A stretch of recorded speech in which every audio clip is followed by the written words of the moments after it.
Okay, hi again, everyone. Professor Sebastian, Statistics Class Notes. We're on to page 71.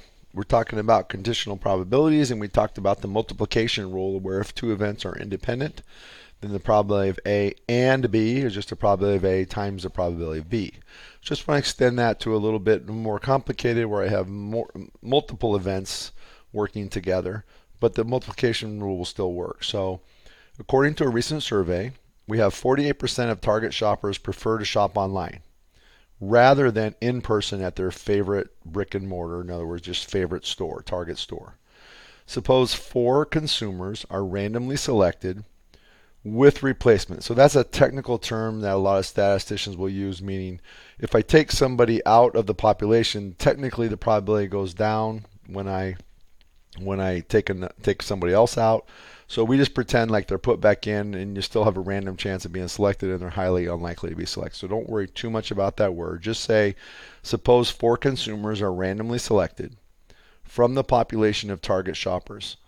So we're going to let O equal that they prefer online, and S equal that they prefer to shop in the store. So the probability of preferring online shopping is 0.48 because that's information from our survey. And the probability of shopping in the store is 1 minus that because it is the complement of preferring to shop online. So it's 1 minus the probability of preferring online, which is 1 minus 0.48, which is 0.52.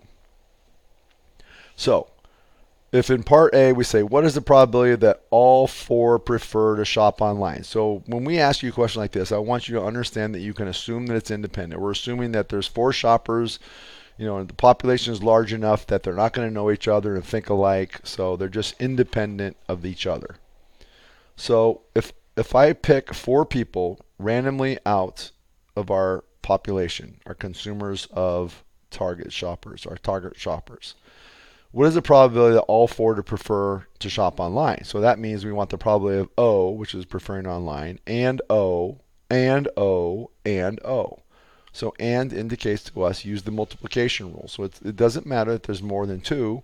We just multiply this probability 4 times. So probability of O times probability of O times probability of O times probability of O. 0.48 times 0.48 times etc. Comes out to be 0.053 or a 5.3% chance that all four people we select randomly prefer to shop online. Now, what's the probability that none of them, if we picked four, prefer to shop online?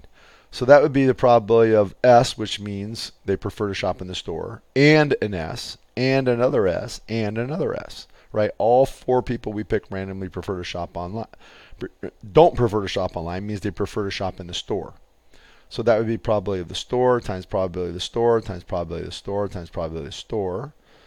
0.52 times 0.52, etc. 4 times equals 0.073 or 7.3%. Now we got to get careful. Here we go again. We got some words, right? At least one. One means one or more. Don't forget that. So what is the probability that at least one of the four people we pick, where we're picking four people randomly, prefer to shop online? So at least one means that one or more.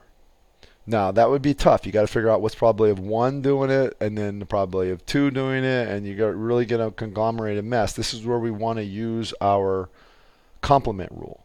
So the probability that one or more prefer to shop online is 1 minus the probability that none prefer to shop online, right? The probability that none prefer to shop online is the complement of one or more preferring to shop online.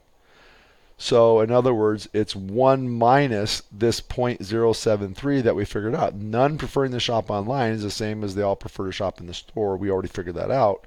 So 1 minus that probability would be the complement, which is 0.927. This is probably one of the first examples I've given where it's really better to use this complement rule than trying to figure out one or more. Okay, so it comes out to be 92.7%. All right, now we're going to move quickly into section 5.4, which is talking about finding empirical probabilities. And it's really about understanding how to use simulations, right, which are experiments that we conduct to find empirical probabilities. So remember, empirical probabilities are based on observations of real life events or experiments.